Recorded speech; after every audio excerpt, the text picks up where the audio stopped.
우리 사람들은 다 자기가 가지고 있는 것으로 자기 정체를 삼습니다. 평가되고 판단됩니다.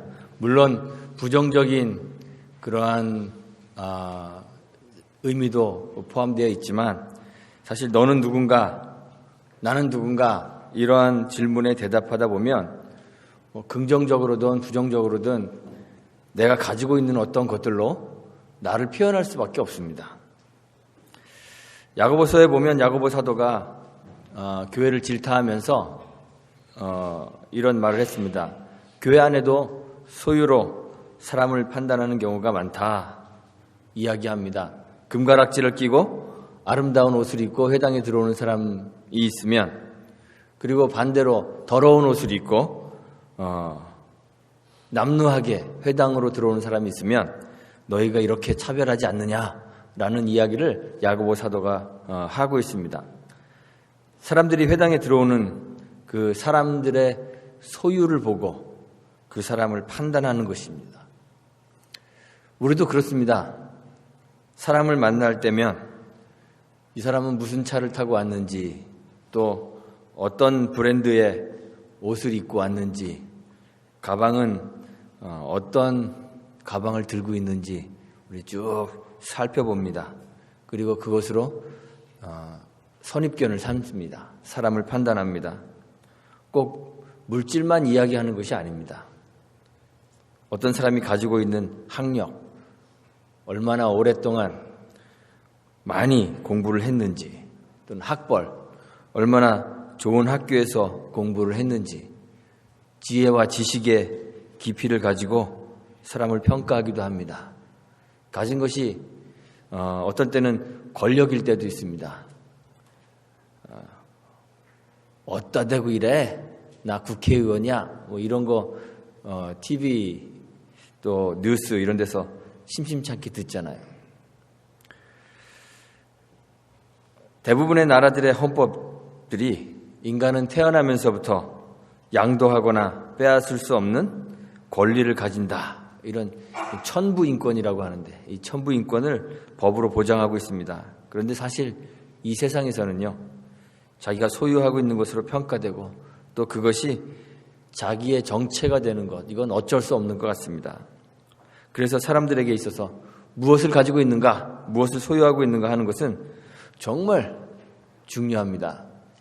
좋고 많은 물질을 가지는 것, 또는 높은 학력과 좋은 학벌을 가지는 것, 방대하고 깊은 지식을 가지는 것, 막강한 권력과 흠모할 만한 명예를 가지는 것 좋습니다. 또 어떤 분들은 내면적인 것에 관심을 많이 쏟아서 고결한 인격, 인자한 성품을 중요하게 생각하기도 합니다. 많이 가졌는데 인격을 갖추지 못해서 눈살을 찌푸리는 사람들도 있잖아요.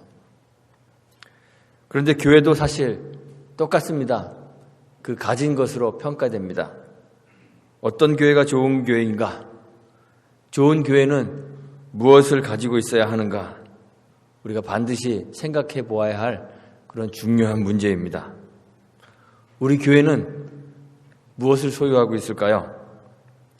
여러분들이 우리 교회를 광고한다면, 우리 교회는 이런 것들이 있습니다, 어떻게 광고하면 좋을까요? 1001 서밋 스트리트, 엘진, 일리노이.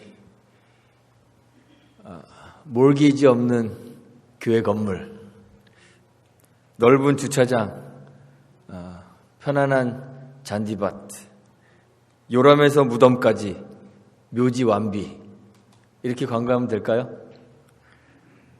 이런 교회의 소유가 과연 우리의 정체성이 될 수 있을까? 생각해 볼 필요가 있습니다.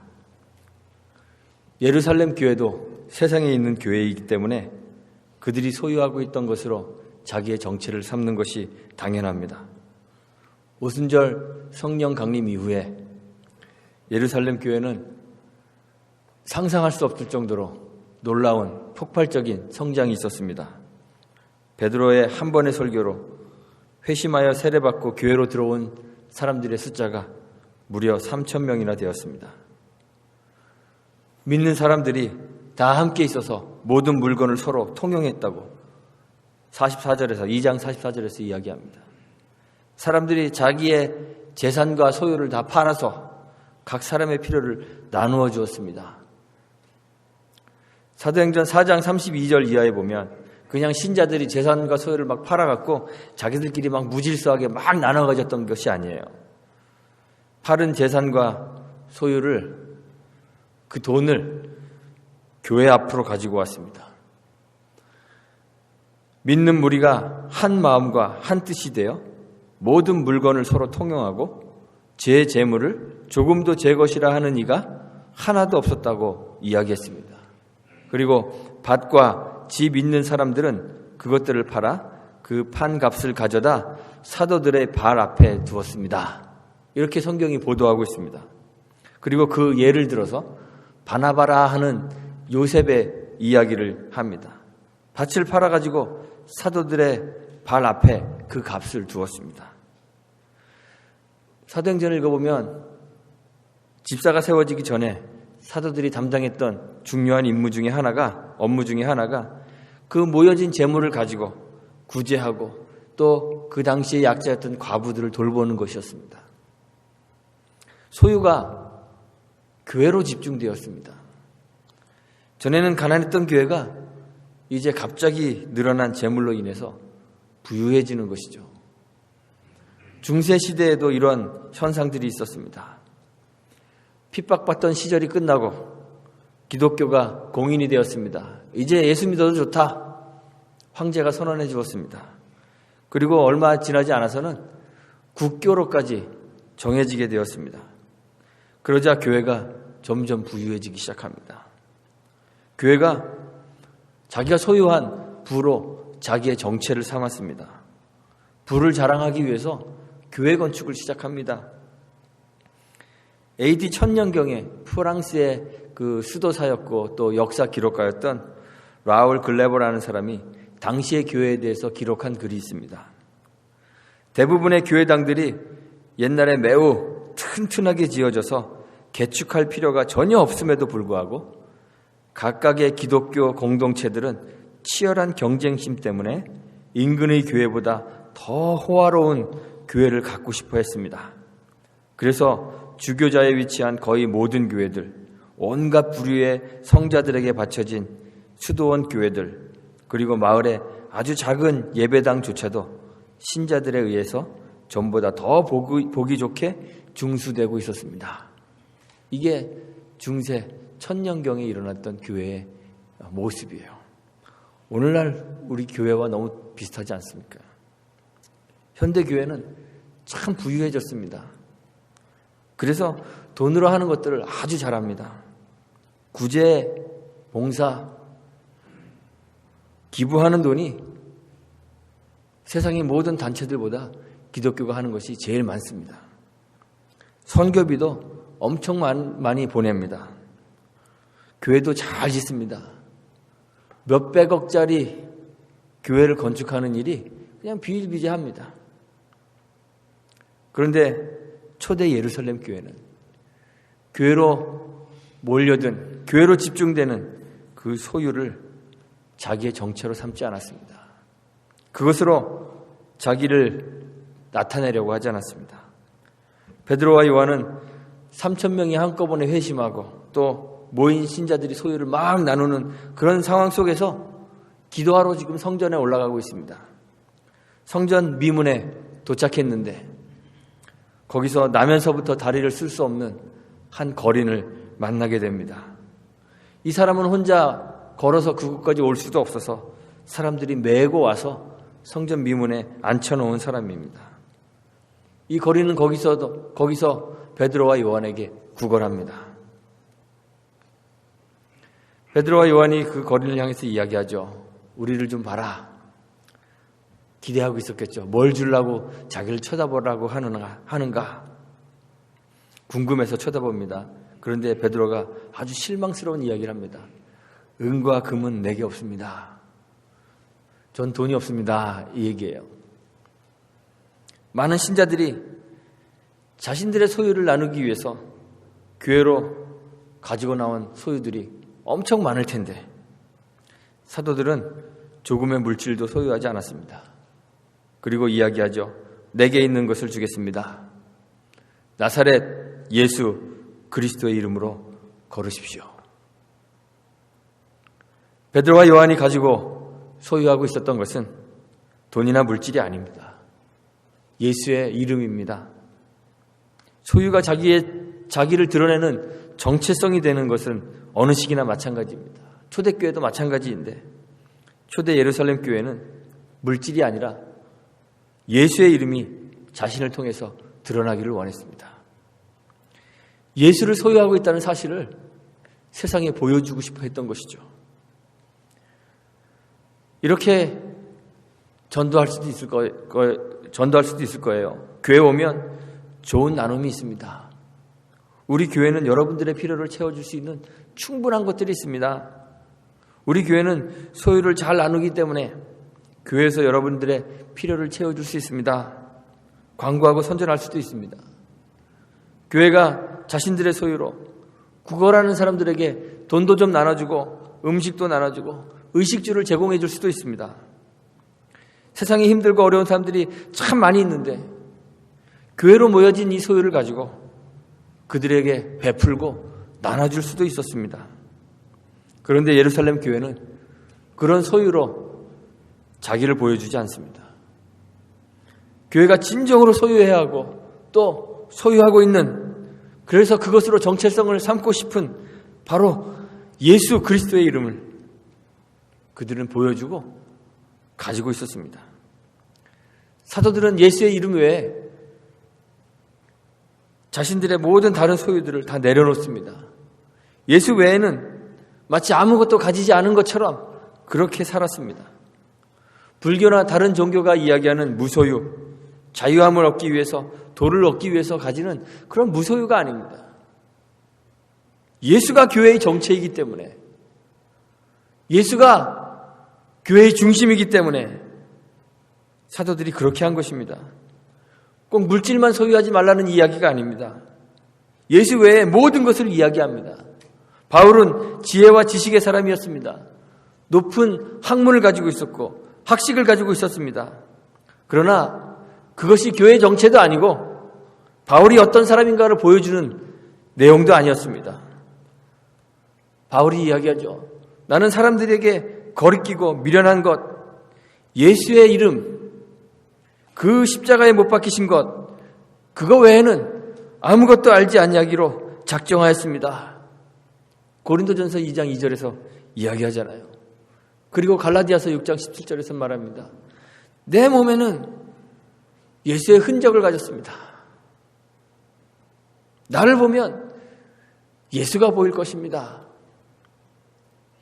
우리 교회가 소유하고 있는, 또 세상에 보여줘야 할 우리의 정체는 다른 그 어떤 것이 아닙니다. 예수입니다. 우리도 예수의 흔적을 가져야 합니다.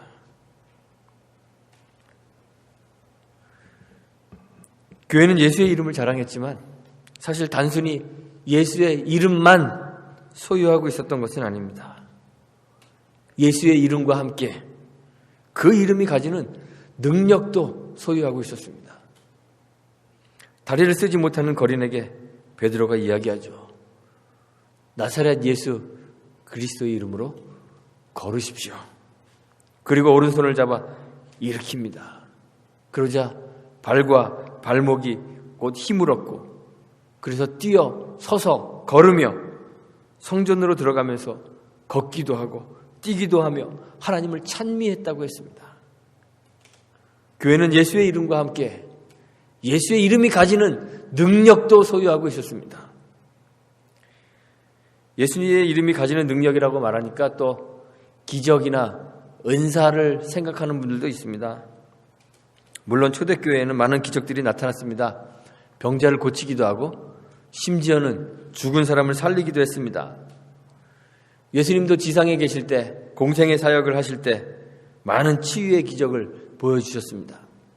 예수님이 병자를 불쌍히 여기고 또 그들을 치유해 주셨다고 병자를 치유하는 것이 마치 교회의 사명 중 하나인 것처럼, 교회가 세상에 병원도 지어지고 의료 사업하는 것, 그런 것들의 이론적 근거를 여기서 찾는 사람들도 있습니다. 또한 어떤 은사주의자들은 교회에서 치유 은사가 꼭 필요하다고 치유의 은사를 강조하기도 합니다. 그런데 병 걸리면요, 기도도 해야 되지만 병원 가세요. 육체의 병을 치유하는 것은 사실 교회가 아니고 병원입니다. 그것이 교회 정체가 아닙니다. 만약 치유가 목적이었다면 예수님은 말 한마디로 세상의 모든 질병들을 다 고쳐주실 수도 있었을 거예요. 그러나 치유 자체는, 병 고치는 것 자체는 예수님의 그 사역의 목적이 아닙니다. 우리가 그 질병에서 벗어나더라도요, 사람은 누구나 언젠가는 다시 병들고 죽을 수밖에 없습니다. 그런 존재입니다. 예수님의 치유 사역은 병 고치는데 목적이 있는 것이 아니라 예수의 이름이 주는 참 능력을 상징적으로 보여주는 것입니다. 육체에 나타나는 질병들, 장애들은 우리 인류에게 선언된 하나님의 형벌인 영원한 죽음의 증상들입니다. 죽음의 증상들이 질병과 결핍과 삶의 부조리들로 나타나는 거예요. 주님과 사도들은 치유 사역을 통해서 우리 예수님의 이름을 통해 우리에게 전달되는 그 하나님의 용서, 영원한 생명을 증거하는 것입니다. 죄로 인하여 죽음 가운데 있는 우리들에게 다시 살게 하시고 영원한 생명을 주시는 참 생명이신 예수님을 증거하는 것입니다. 예수의 이름이 있는 곳에 영원한 생명이 있음을 그 치유 사역을 통해서 보여주는 것이에요. 오늘날 교회들 예수님의 이름을 가졌다고 주장합니다. 교회에서 예수를 말합니다. 나쁘게 말하면 예수를 팔아먹습니다. 그런데 예수의 이름을 말하는데 예수의 이름이 가지는 능력이 없습니다. 기적을 말하는 것이 아닙니다. 교회가 가진 돈과 권세의 위력을 말하는 것이 아닙니다. 신자들의 삶의 변화가 없습니다. 예수의 이름으로 영원한 죽음 가운데 있던 사람들이 영원한 생명으로 거듭나는 삶의 증거들이 교회에서 나타나지를 않습니다. 요즘 유명한 교회들, 제가 교회를 비판하기 위해서 이런 얘기하는 것이 아닙니다. 무엇으로 유명합니까? 교회가 시행하고 있는 만들어낸 프로그램들 때문에 유행하고, 교회가 얼마나 큰지 그것으로 유명하고, 또 사람이 몇 명 모이는지로 유명하고, 그 교회 목사님이 책을 얼마나 많이 파는지 그것 때문에 유명하고, 유명한 이유들이 다양합니다. 그런데 정말 들어야 할, 그러나 아직 들어보지 못한 이유가 있습니다. 그 교회 사람들이 다 예수를 닮았어. 그 교회 사람들에게는 예수의 흔적이 있어. 그 교회에 가기만 하면 사람이 변해. 영원한 생명을 소유한 사람들이 되었어. 그 교회 가니까 세상에 소망을 두지 않고 하나님 나라를 소망하는 사람으로 완전히 변했어. 자기를 버리고 섬김의 삶을 사는 사람들이 그 교회에 너무 많아.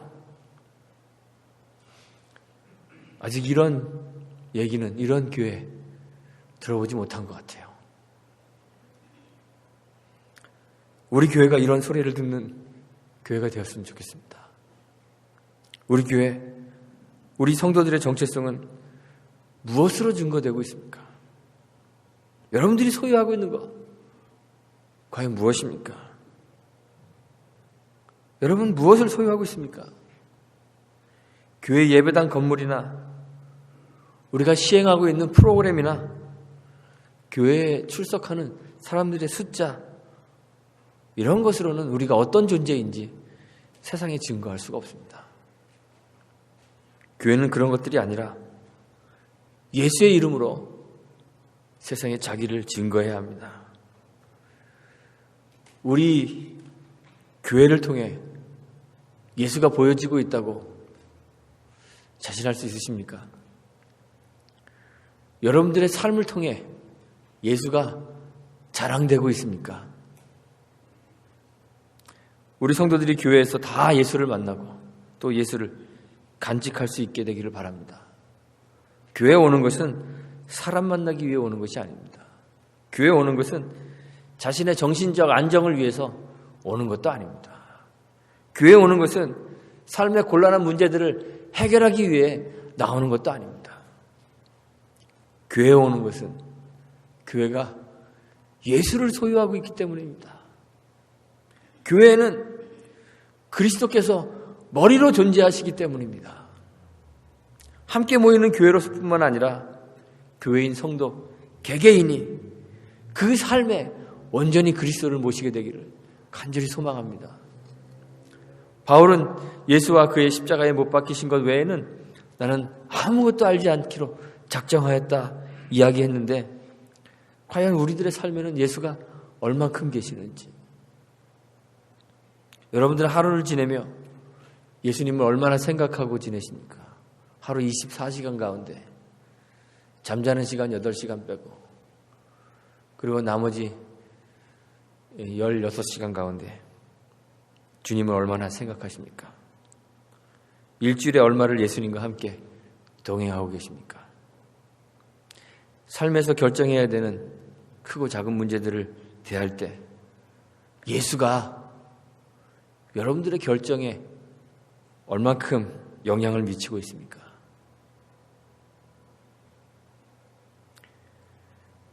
예수의 이름만이 아니라 그 이름의 능력도 소유하시게 되기를 간절히 소망합니다. 죽음에서 일으키는 생명의 능력이 우리들 삶에서 나타나기를 바랍니다. 죄와 사망의 그늘 아래 거하며 죄가 요구하는 것들을 즐거워하고 세상을 즐기던 우리들의 삶이 완전히 변하여 새 생명의 삶으로, 새 피조물의 삶으로 변화되기를 간절히 바랍니다. 변화의 증거들이 우리 교회와 여러분들의 삶을 통해서 많이 나타나기를 소망합니다. 세상에 소망 두지 않고 하나님 나라에 소망을 두고 자기를 부인하고 십자가를 지는 삶을 사는 교인들이 우리 교회에 많이 나타나게 되기를 간절히 바랍니다. 세상이 우리를 보면 저 사람에게는 예수의 흔적이 있어, 저 사람을 보면 예수가 보여,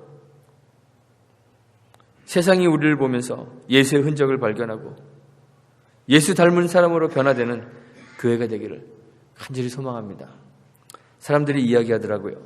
초대교회에는 은과 금은 없고 예수의 이름은 있었는데, 오늘날의 교회는 은과 금은 많은데 예수의 이름이 없다 이야기합니다. 예수의 이름과 그 이름의 능력을 상실해버린 이 시대에 우리 주춧돌 교회는 예수님의 이름과 그 이름의 능력을 회복하여서 세상에 그리스도를 증거하는 복된 교회가 되기를 주님의 이름으로 축원하고 부탁드리겠습니다. 함께 기도합니다. 하나님, 우리가 교회로 모였습니다. 교회로 모였는데도 우리 안에 예수가 없습니다. 예수의 능력이 우리의 삶에서 나타나질 않습니다. 삶이 변화되지 않고 삶이 그리스도를 닮은 모습으로 변화되질 않습니다. 주님, 성령으로 우리와 함께하여 주옵소서. 우리를 가르치시고 교훈하시고 우리를 변화시켜 주옵소서. 우리 안에 거하시는 그 예수와 날마다 교제하는 교제의 깊이가 깊어지게 하시고 교제의 시간이 많아지게 하시고 그 주님이 우리의 삶을 다스리는 삶의 영역이 넓어지도록 은혜 베풀어 주옵소서. 그래서 우리의 삶에서 변화된 그리스도의 능력이 나타날 수 있도록 은총 베풀어 주옵소서. 세상의 사람들이 우리를 보면 사람을 보는 것이 아니라 우리 안에 있는 그리스도가 보일 수 있도록 우리 안에 그리스도의 흔적을 남겨주시고 또 우리가 그리스도를 닮아가는 삶의 모습으로 변할 수 있도록 주님이 우리와 함께하여 주옵소서. 예수님의 이름으로 기도합니다. 아멘.